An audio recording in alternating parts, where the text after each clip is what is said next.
नमस्कार, स्वागत है आप लोगों का उत्कृष्ट क्लासेस के यूथ बैच में। और आज है डे 2, जिसमें लोग ज्योग्राफी पढ़ने वाले हैं। डे 1 नहीं आ पाया क्योंकि नोट्स वगैरह नहीं बने थे, तो प्रॉपर तैयारी नहीं हो पाया था उसका, इसलिए डे 1 नहीं आया। तो हम लोग डे 2 में लेके आ रहे हैं ज्योग्राफी का पहला लेक्चर, जिसमें है इंटीरियर ऑफ अर्थ, यानी कि पृथ्वी की आंतरिक संरचना के बारे में। पृथ्वी अंदर से कैसा है, क्या क्या भाग है, क्या उसको नाम दिया गया है, किस नाम से जानते हैं, तो उसके बारे में जानेंगे। तो पहले देखते हैं कि भाग क्या क्या है।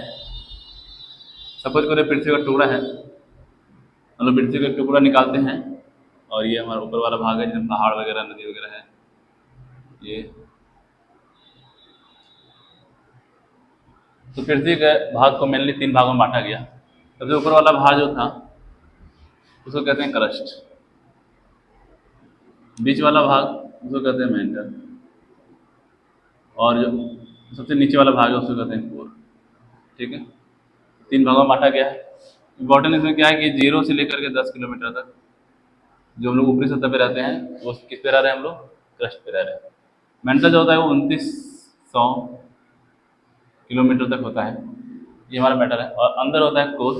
कोर हमारा 2 भाग में होता है। पहला वाला जो ऊपर वाला भाग है वो सॉलिड है और नीचे जो है वो लिक्विड है। ये भी क्या हो गया, सॉलिड, और ये सॉलिड। ठीक है, ये 3 भागों में। तो कोर हमारा क्या हो गया, 2 हो गया, यानी कि आउटर कोर और एक इनर कोर। ठीक, इनर कोर क्या है हमारा, लिक्विड, आउटर कोर क्या है हमारा, सॉलिड। और इसमें से एक टॉपिक ये है कि ये तो क्या हमारा, ये हमारा क्रस्ट है और इसका जो मेटल स्टार्ट हो जाता है। और फिर ये जो क्रस्ट अपर मोस्ट जो है मेंटल का और ऊपर से क्रस्ट, ये एरिया जो है इसको कहते हैं लिथोस्फीयर, जहाँ हम लोग रहते हैं।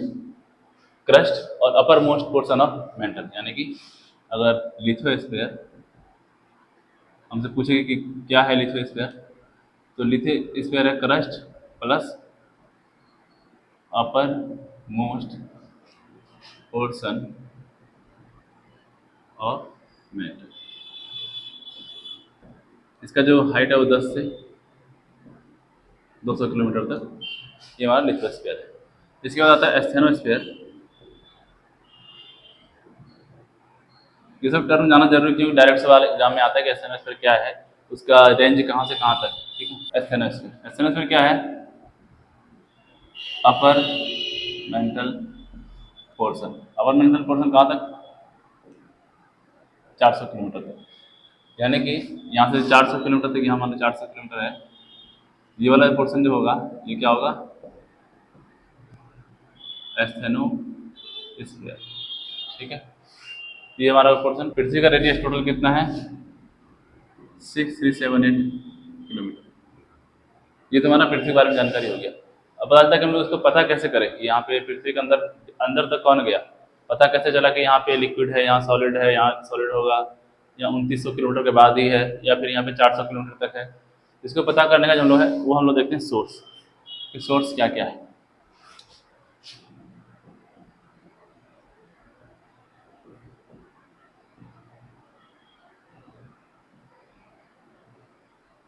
सोर्सेज 2 तरीके के हैं सोर्स, एक डायरेक्ट और एक इनडायरेक्ट।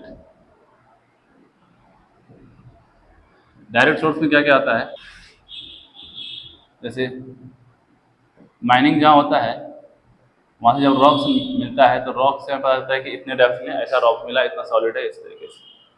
उसके बाद एक्सप्लोरेशन, जो एक्सप्लोर करते हैं एक्सप्लोरेशन एरिया में, खुदाई वगैरह जो होता है, तो वहाँ से पता चलता है कि वहाँ की मिट्टी, वहाँ जो नीचे डेप्थ में कितना डेप्थ में सॉलिड है, कितना लिक्विड है, कहाँ पे चेंज हो रहा है। और तीसरा वॉल्केनिक, तीसरा है हमारा वॉल्केनिक इरप्शन, यानी जब वोल्केनो आता है उसका जो निकलता है अंदर से लावा वगैरह मोल्टन स्टेट, तो क्या होता है उससे पता चलता है कि अंदर से क्या क्या लिक्विड है, सॉलिड भी है कि नहीं है। ये हमारा हो गया डायरेक्ट। इनडायरेक्ट में क्या क्या है,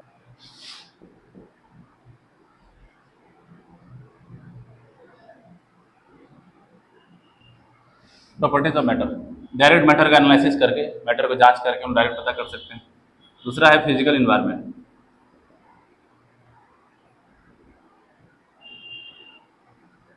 फिजिकल इन्वायरमेंट मतलब क्या, जैसे टेम्परेचर,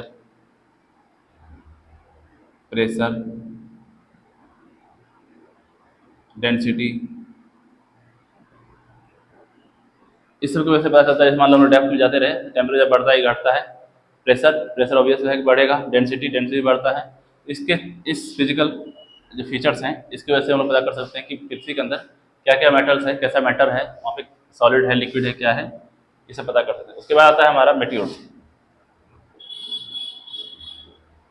मेटियोर्स मेटियोर्स क्या होता है, पिंड का टुकड़ा जो आसमान से गिरता है पृथ्वी पर, तो जब वो पृथ्वी पर पहुंचता है, जब उसको एनालिसिस करते हैं तो वो भी लगभग लगभग पृथ्वी जैसा मैच करता है कि प्रॉपर्टी पृथ्वी में जो मैटर्स है उसके जैसे मैटर, इसका ही मैटर है। तो इसको एनालिसिस करके कि इस तरीके से यहाँ पे सेंटर में ऐसा सॉलिड लिक्विड है, तो पता कर लेते हैं कि पृथ्वी में भी ऐसा ही होगा। ठीक है, अगला पॉइंट है इसमें इनडायरेक्ट में ग्रेविटी एनोमली, मतलब जो ग्रेविटी में जो डिफरेंस है, क्या है कि मैटर पृथ्वी के अंदर सब एक जैसा डिस्ट्रीब्यूट नहीं है, इवन तरीके से डिस्ट्रीब्यूट नहीं है, अनइवन तरीके से डिस्ट्रीब्यूटेड है। तो पृथ्वी के अंदर क्या है कि जो मैटर्स हैं वो अलग अलग तरीके से डिस्ट्रीब्यूटेड, कहीं ज़्यादा है कहीं कम है, उसकी वजह से क्या होता है, ग्रेविटी में डिफरेंस आता है।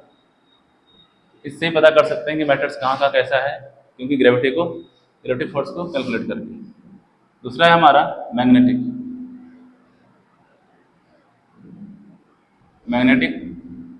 Field and seismic activity. Magnetic field का चार्ट बना करके वैल्यू देख करके कैलकुलेशन करके कि कैसा होगा, सिस्मिक वेव जो रेज वगैरह है उसको कैलकुलेट करके कि कैसा चल रहा है। इस तरह ये जो हमारे डायरेक्ट इनडायरेक्ट सोर्स हैं किसको पता करने का, पृथ्वी के इंटीरियर को इन्फॉर्मेशन जानकारी लेने का। ठीक है, ये हमारा इनडायरेक्ट और इनडायरेक्ट सोर्स। अगला पॉइंट आता है इसमें अर्थक्वेक, यानी भूकंप। समझ में आ रहा है भूकंप मतलब क्या होता है, कि शेक ऑफ अर्थ, यानी जमीन का हिलना, वो क्या कहलाता है, भूकंप। भूकंप का जो सोर्स है, जो पॉइंट होता है जहाँ से ये भूकंप जनरेट होता है,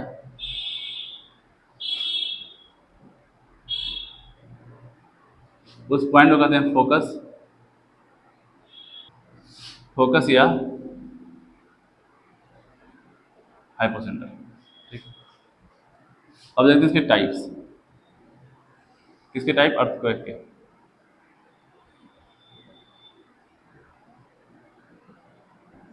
अर्थक्वेक के टाइप क्या क्या होते हैं, टाइप जो है वो किस वजह से हुआ है उसके ऊपर डिपेंड होता है। जैसे पहला टाइप है हमारा टेक्टोनिक, दूसरा है वोल्केनिक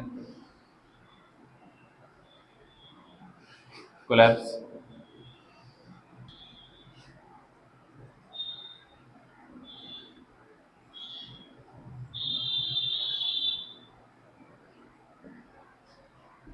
ये हमारे टाइप्स हैं अर्थक्वेक्स के। पहला टाइप है टेक्टोनिक, इसमें क्या होता है, स्लाइडिंग ऑफ रॉक्स। हमें पता है कि पृथ्वी के अंदर जो रॉक्स हैं, जो पत्थर्स का लेयर है, वो हमेशा तैरते रहता है पानी के ऊपर। ये स्लाइडिंग रॉक्स जब भी एक दूसरे के ऊपर स्लाइड करता है, फॉल्ट से गुजरता है, तो क्या होता है, घर्षण होता है। उस घर्षण से क्या होता है, हमारे पृथ्वी में भूकंप आता है, और ये हमारा कॉमन है। यूजुअली टेक्टोनिक्स भूकंप भी आते हैं। दूसरा है वोल्केनिक, जो कि वोल्केनो की वजह से, वोल्केनो होता है तो पृथ्वी में वाइब्रेशन आता है, तो क्या होता है, अर्थक्वेक, यानी वोल्केनो की वजह से। कोलैप्स में क्या होता है, ये माइनिंग की वजह से। माइनिंग क्या, सपोज करो ये तुम्हारा पृथ्वी है और ये गड्ढा करते करते नीचे गया, तो यहाँ खोखला कर दिया पूरा, ये पूरा खाली है, और ये क्या होगा, कोलैप्स हो जाएगा, मतलब ये ढह जाएगा, जिसकी वजह से भूकंप आता है। ये हमारा हुआ कोलैप्स। एक्सप्लोजन, एक्सप्लोजन क्या करते हैं, बड़े बड़े पहाड़ों को, माउंटेन्स को तोड़ते हैं, या रास्ता बनाने के लिए, या फिर उसके पत्थर्स को यूज करने के लिए।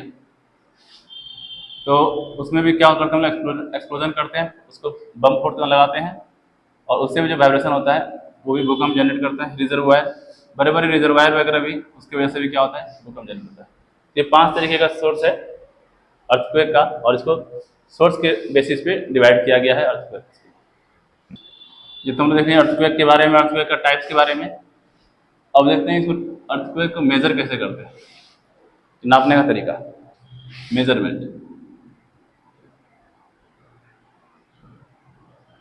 अर्थक्वेक को मेजर करने का तरीका क्या है?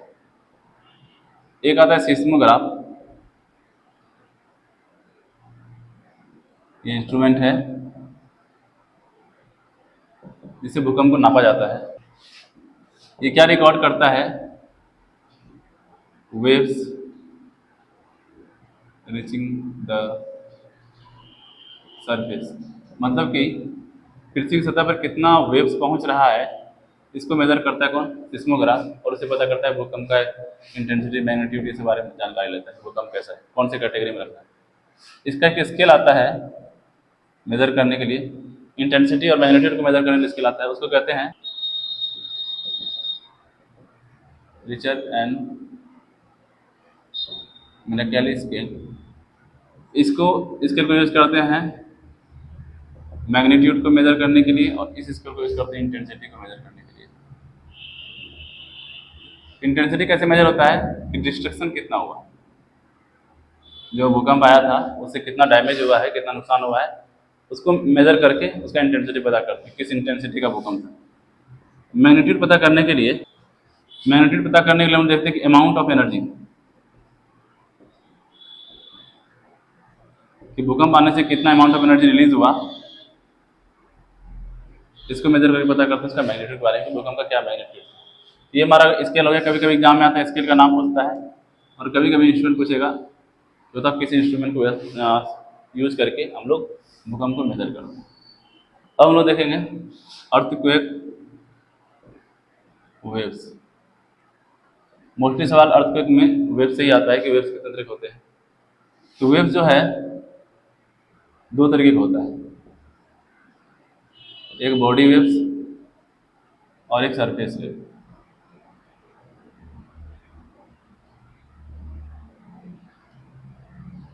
क्या है कि जब भी अर्थक्वेक आता है तो वेव रिलीज होता है, एनर्जी रिलीज होता है, और वो वेव जनरेट करता है। तो कुछ वेव वैसे होते हैं जो बॉडी के अंदर मूवमेंट करते हैं, उसको हम लोग बॉडी वेव कहते हैं, और कुछ वेव ऐसा होता है जो सरफेस के इर्द गिर्द मूव करता है, उसको कहते हैं सरफेस वेव। ठीक, सपोज करो ये पृथ्वी है, यहाँ पे सेंटर है, यहाँ पे भूकंप आया, तो ये क्या होगा, यहाँ पर से जो बॉडी वेव्स होंगे वो पूरे बॉडी से मूवमेंट करेगा, और वो किसी भी डायरेक्शन में चला जाएगा मूव करके। ठीक है, सरफेस वेव जो होता है वो मूव करता है इस तरीके से, वो सरफेस के अकॉर्डिंग मूव करता है, सरफेस के ऊपर। तो सरफेस वेव जो है वो ज़्यादा डिस्ट्रक्शन करता है। तो अगर सवाल एग्जाम में आए कि सबसे ज़्यादा डिस्ट्रक्शन कौन करता है, सबसे ज़्यादा डिस्ट्रक्शन करता है सरफेस वेव। बॉडी वेव में दो तरीके के वेव्स होते हैं, एक होता है प्राइमरी वेव, जिसको हम लोग पी वेव से डिनोट करते हैं, और एक होता है सेकेंडरी वेव। ठीक है, दो वेव्स होते हैं, इसको हम लोग एस वेव बोलते हैं। तो सरफेस वेव में इतना ही था। हम लोग देखते हैं पी वेव और एस वेव में क्या है। देखो, पी वेव जो है वो बहुत फास्ट मूव करता है। अगर कभी एग्जाम में सवाल है कि पी वेव और एस वेव में फास्ट कौन मूव करता है, तो कौन मूव करता है? Fast P wave. और एस वेव अगर ये फास्ट करती है क्या होगा, ये स्लो मूव होगा, इसका मूवमेंट स्लो होता है, और ये बॉडी पे यानी सरफेस पे कुछ टाइम लैग के साथ, यानी कुछ देर में पहुंचता है। सरफेस पहुंचने में कुछ टाइम लगता है इसको। पी वेव जो है वो सॉलिड, लिक्विड, गैस तीनों में ट्रेवल कर सकता है, ये इसका खासियत है पी वेव से। एस वेव जो है वो केवल सॉलिड में ट्रेवल करता है, बाकी वो तीनों ट्रेवल नहीं कर सकते। तो ये हो गया हमारा पी वेव और एस वेव।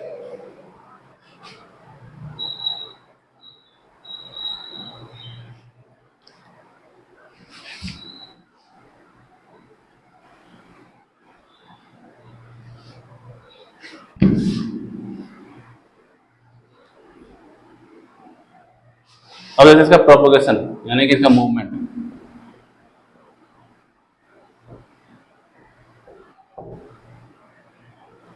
पी वेव का जो प्रोपोगेशन है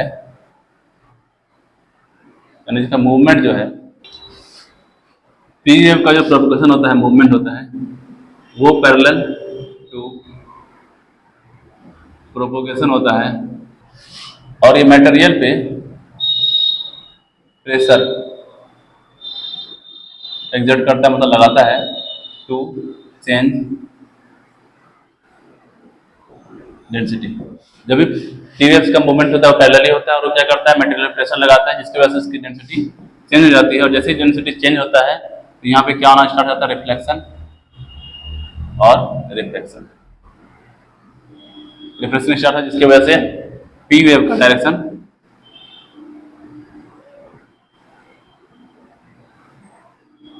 जिसकी वजह से पी वेव का डायरेक्शन क्या होता है, चेंज होता है। किसकी वजह से, रिफ्लेक्शन और रिफ्लेक्शन वजह से। और रिफ्लेक्शन और रिफ्लेक्शन क्यों हुआ, क्योंकि पी वेव जो मटेरियल पे क्या करता है, प्रेशर लगाता है जिससे उसका डेंसिटी क्या होता है, चेंज हो जाता है। ये होता है पी वेव का मूवमेंट। एस वेव जो है वो प्रोपेगेशन डायरेक्शन के परपेंडिकुलर चलता है, ठीक है, परपेंडिकुलर चलता है। और ये क्या करता है, इसमें दरारें क्रेस्ट एंड पासेस। ये क्या करता है मटेरियल में, क्रेस्ट एंड ट्रफ, यानी कि मटेरियल में दरारें पैदा करता है कौन, एस वेव, और तब ये जाके उसमें मूवमेंट करता है, तब मूव करता है उस मटेरियल के थ्रू। ये हो गया हमारा एस वेव और पी वेव का प्रोपेगेशन। अब देखते हैं कॉन्सेप्ट है शैडो जोन। शैडो जोन होता क्या है,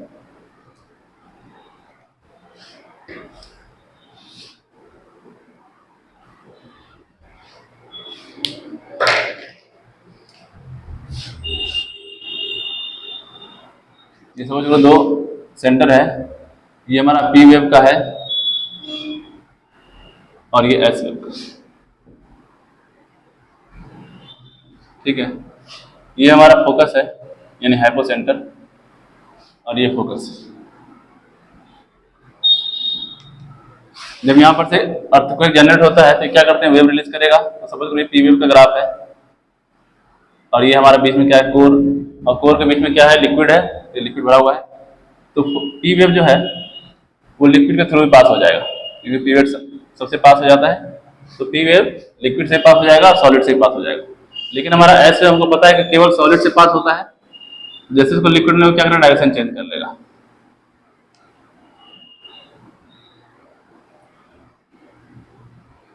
जहां उसको लिक्विड मिलेगा क्या करेगा, अपना डायरेक्शन चेंज कर लेगा। ये वाला जो पोर्शन है जहां पे वेव्स नहीं आ पाया, इसको कहते हैं शैडो जोन। अगर वो लिक्विड के वजह से नहीं आया हो, जैसे कि एस वेव के केस में, या फिर रिफ्लेक्शन रिफ्लेक्शन हुआ हो पी वेव के केस में और फिर वो वहां नहीं पहुंच पाया, ये हो गया हमारा क्या, शैडो जोन।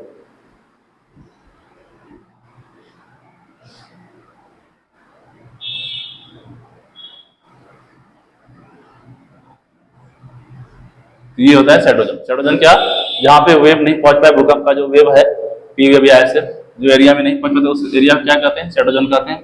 और ये यूजुअली यहाँ से 145 डिग्री 105 डिग्री थ्रू 145 डिग्री होता है। ये 145 डिग्री 105 डिग्री, यहाँ भी 105 डिग्री और 105 डिग्री। यानी एस वेव का जो शैडो जोन होता है वो क्या होता है, 105 डिग्री से 105 डिग्री के बीच। और जब पी वेव का शैडो जोन होता है वो कितना होता है, 105 डिग्री से 145 डिग्री के बीच, ठीक है। ये होता है शैडो जोन। ये था हमारा अर्थक्वेक। अब हम लोग देखते हैं वोल्केनो। ये दूसरा फिनोमिना है।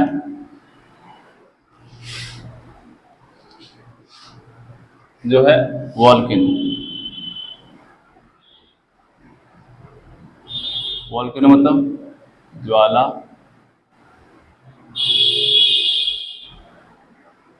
मुखी, ज्वालामुखी। क्या होता है कि हम लोगों ने देखा कि पृथ्वी के अंदर बहुत सारे मैटर्स हैं, कुछ लिक्विड है, कुछ गैस के फॉर्म में है, कुछ सॉलिड्स है। तो क्या होता है, जब भी पृथ्वी को कहीं पे दरारें मिलता है और वो कनेक्शन बन गया उस गैस से, या फिर वहाँ जो वोल्केनो जो लावा वगैरह है मूवमेंट है, वो निकलना शुरू हो जाता है उस दरार से। जब ये निकलना शुरू होता है गैस सॉलिड लिक्विड सब कुछ, तो उससे क्यों क्या कहते हैं, इस घटना को क्या कहते हैं, इसको कहते हैं वोल्केनो। समझ में आ गया वोल्केनो क्या है, कि जब भी दरार से, जब भी किसी स्पेस से, कहीं पॉइंट से मटेरियल्स का निकलना, पृथ्वी के अंदर जो मटेरियल्स है वो निकलने लगता है। इसमें कि गैस भी हो सकता है, लिक्विड भी हो सकता है, कुछ पार्टिकल्स भी होते हैं, ये सब निकलना शुरू होता है तो क्या कहते हैं वोल्केनो। गैसेस में क्या क्या होते हैं normally, like N2, sulphur, H2, chlorine, ये सब। और फिर मटेरियल्स भी होते हैं, कुछ मेटल्स, जैसे वोल्केनो बॉम्ब, डस्ट, एस, और मोल्टेन मोल्टेन रॉक मटेरियल, पिघला हुआ जो धातु होता है वो, लावा, ये सब वोल्केनो से निकलना शुरू होता है। ठीक है, एक्टिव, एक टर्म होता है एक्टिव वोल्केनो। एक्टिव वोल्केनो किसे कहते हैं? एक्टिव वोल्केनो किसे कहते हैं? जो हम लोगों ने ये मेंशन किया है सारे टर्म्स, अगर या तो ये अभी रिलीज हो रहा है या रिसेंटली हाल फिलहाल में रिलीज हुआ है, उसको क्या कहते हैं हम लोग? Active volcano. ठीक है, तो ये हो गया वोल्केनो के बारे में जानकारी। अभी देखिए टाइप्स ऑफ वोल्केनो क्या होता है। टाइप्स ऑफ वोल्केनो, पहला टाइप है सिल। ये सबसे बड़ा वोल्केनो होता है, बिगेस्ट वोल्केनो, सिल वोल्केनो। फिर होता है कंपोजिट